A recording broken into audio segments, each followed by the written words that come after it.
doing some writing lately. I haven't even told you about this. And I've been talking about the being in the doing. The being in the doing. That, here we are, we say we are souls who have taken on a body.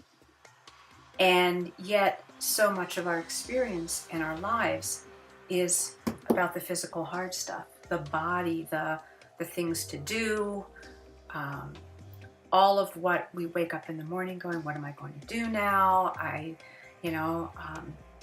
need to brush my teeth so I can get downstairs and start making breakfast and get my kids to school and all of these things.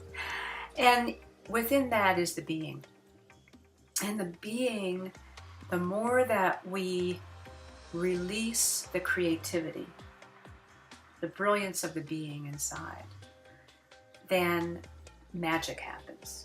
That's what I know I am working with, is to be able to be who I am in my doing. So for instance, I think about a lot of people feel like they have to separate out time for meditation because they don't see that life can be an integration of that meditative experience, that connection, which is really what meditation is about. It's connection. And our tools do that, which is one of the things that years ago, when I used to meditate and I used to kind of go into higher states to connect in and bring in information, I used to say, I don't want to have to do that. I don't want to have to go away in order to be here.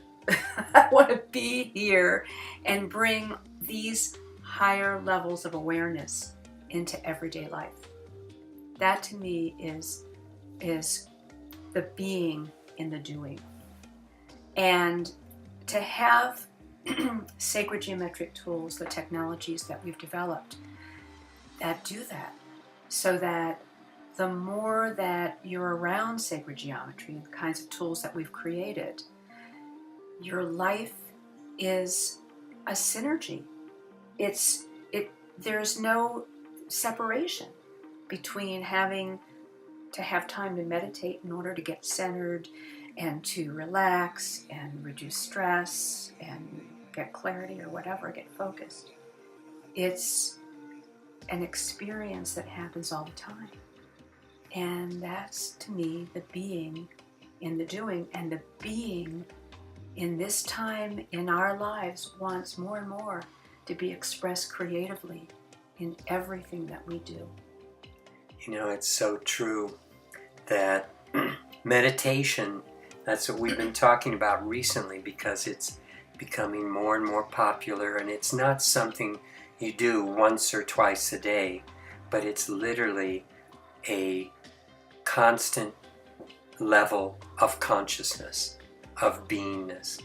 And I remember back 30, 40 years ago when I would, it was that long ago, maybe more, where I used to meditate. And there were times, I remember once I was determined to go into meditation, and I reached this state, and I was out in the woods, and I was sitting there, and I felt I could stay here forever. I don't have to move. And universe always plays with us.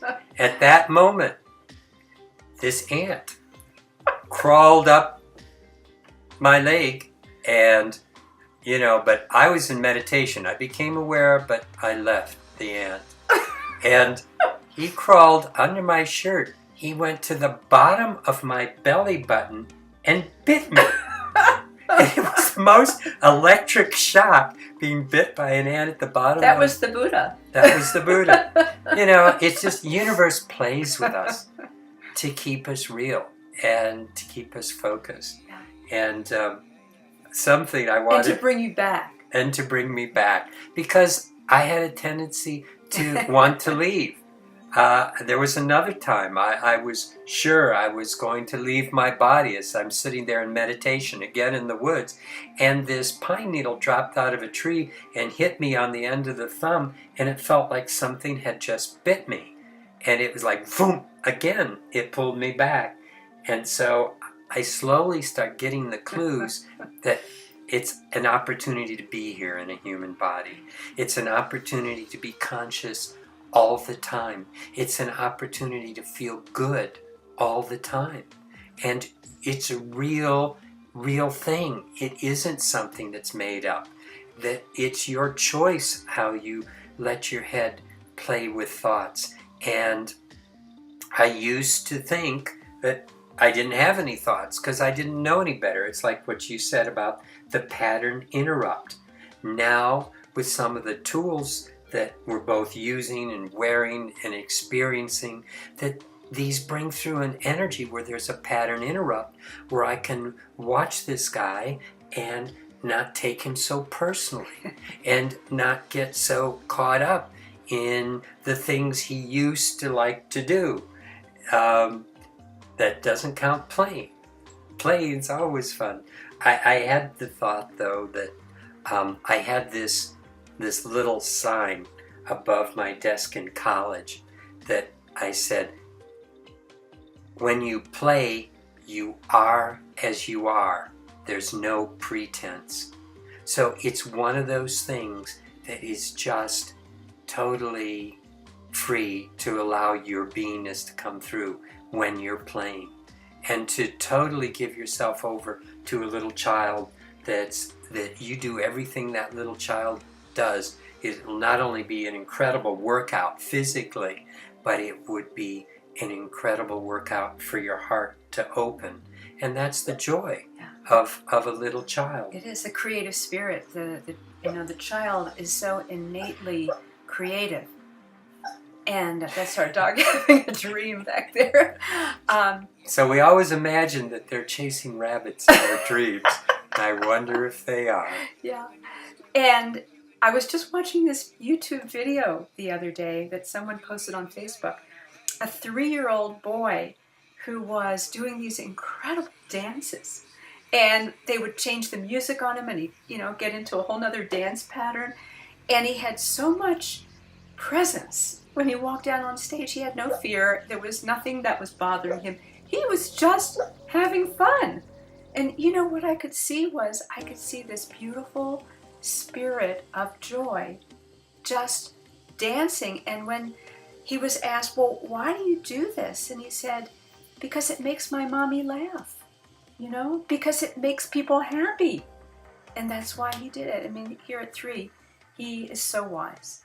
And so it's good to remember the simple things of why we do what we do, why we're here. And as we get older and so-called more sophisticated, or whatever we call these things, it all gets back down to basics.